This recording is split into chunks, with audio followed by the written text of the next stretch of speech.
soon as we're going to start digging. Let's get it dug.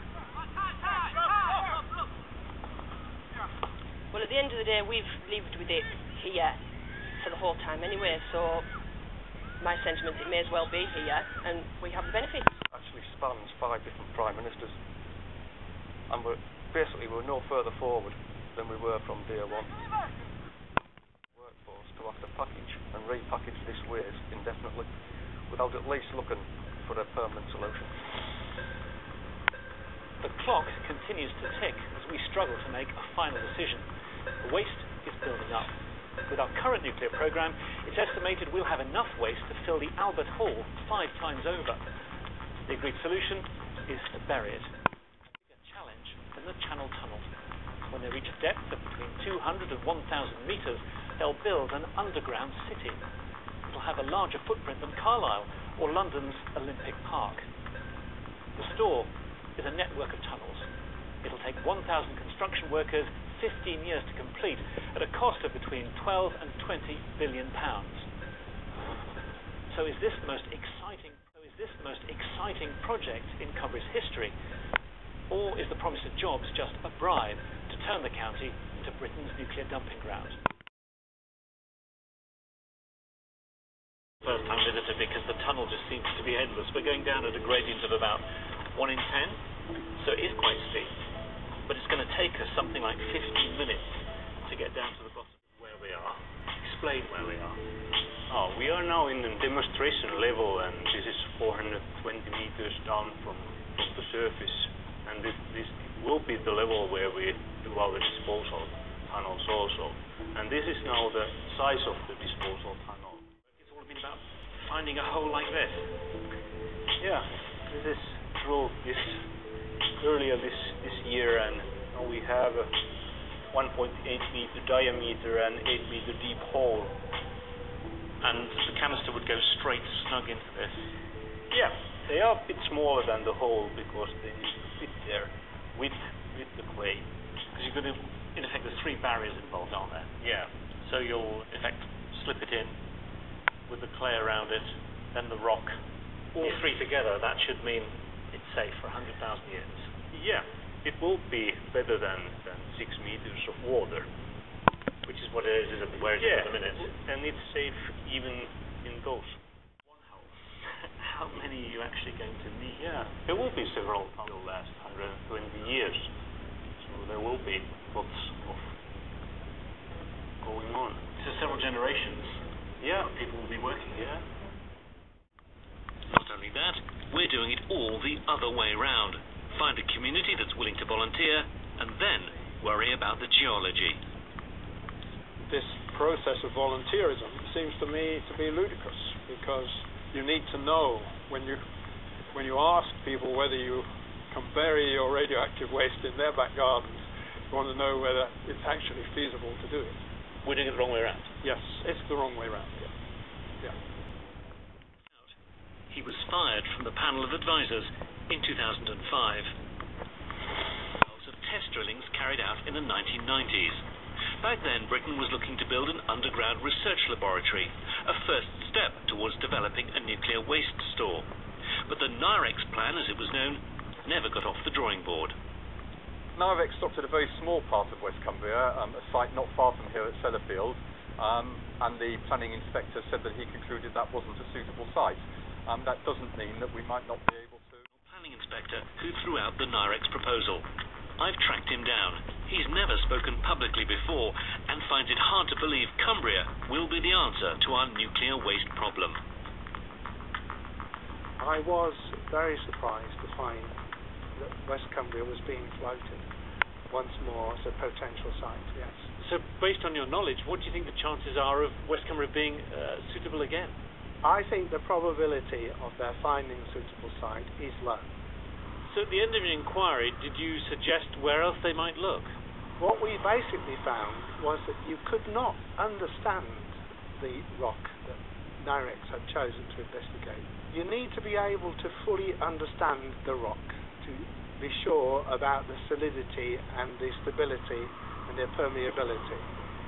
My expert advisor, Colin Knife, and I did say in our reports that we felt the search should move to another part of the country, and that's basically a part where there are remnants of the old continental crust, where there's very stable rock, and that, roughly speaking, that's a triangle that cuts across the South Midlands of England and goes on into East Anglia. It's Cumbria's unique geology that's created picture-perfect. Some of the reasons why 40 million people visit the county each year. More than 30,000 people are employed in the tourist industry, and it rakes in more than £2 billion. Ask any visitor what Cumbria means to them, and it's clear. Beautiful, peaceful, good walking, mountains and lakes. Cumbria Lake District, love it. Well, they're thinking of putting all of Britain's nuclear waste there. Right, well, perhaps not a place to visit in the future. I think if it's safe, I'm quite happy with it. It's got to go somewhere. I wouldn't be very happy about that, obviously, because, Why? you know, I live in Morpeth in Northumberland. I would feel it's far too close. So for me, that'd be a threat. I think there's probably better places to put it.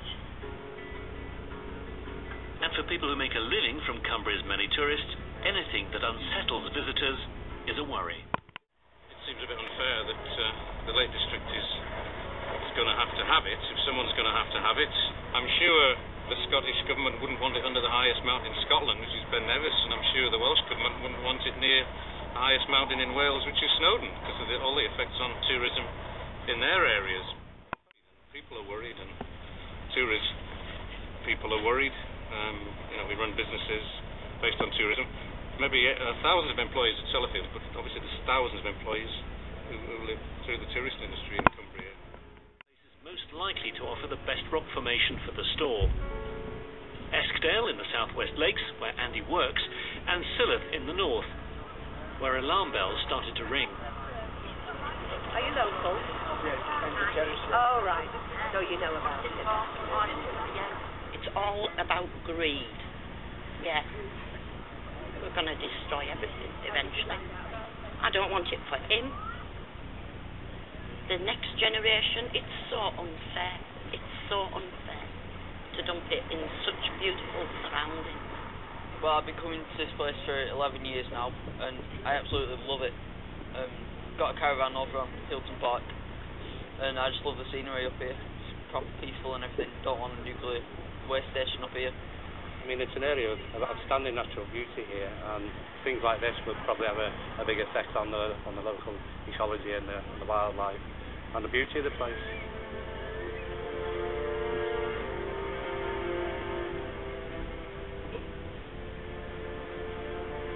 I heard some curlew a second ago, so yeah. They're obviously around. Yeah, the numbers build up around this time of year. They are coming down with their families from the uplands. For 17 years, Brian has dedicated his working life to preserving this area for future generations. So when they first mooted a nuclear repository for this part of Cumbria, what was your reaction? Well, shock. You know, you hear about this kind of stuff going on in West Cumbria, around where the old nuclear plant is and where the Magnox site is as well. And you think, for nuclear, this is not the place. A lot of material coming out. What that means is that it's got to be stored on site, and it'll be in massive great bunds. And if you look behind us here, we have a pan-flat landscape. But what about tourism? I mean, it's a nice part of the world. Are you worried that might be affected by? For me, it's all about legacy. We're talking about thousands and thousands of years. This is the biggest decision Cumbria will ever make. The big thing for me is that there hasn't been a vote of confidence in this from the local community. That came from West Cumbria, it didn't come from North Cumbria. So maybe there's a split in the county, and actually only those closest to the existing nuclear power station can already see the advantages.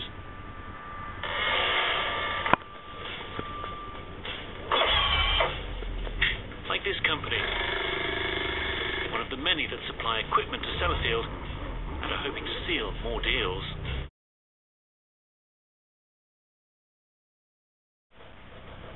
Of course, Cumbria would expect to gain some benefit from carrying out this service of national importance. No question about that. I mean, this is a huge project. Some people have likened it to the Channel Tunnel in terms of scale. So, by definition, there will be significant infrastructure improvements. I think we can probably think of things like health and education benefits. An inducement or a bribe? I don't think it's a bribe at all, and it's not even an inducement. I think it's just part of the process that, again, has been recognised internationally, that for this type of project, it's important that a community not only benefits, but is seen and feels that it's benefiting, and some additional benefits on top of the direct jobs are a good way of doing that. So what is on offer? Schools, hospitals, roads? No one seems certain. Allerdale, Copeland and the County Council have written to the government asking for some urgent answers. So they set out their demands. They wanted clarification on just what the community benefits to Cumbria might be, guarantees of money to promote Cumbria and protect its image, and crucially, a legally binding agreement so they'd be able to halt the process at any time before the diggers move in. After years of debating, the councils were due to reach a decision on pulling out or pressing on later this week. Instead, the vital meetings will not now take place till early next year.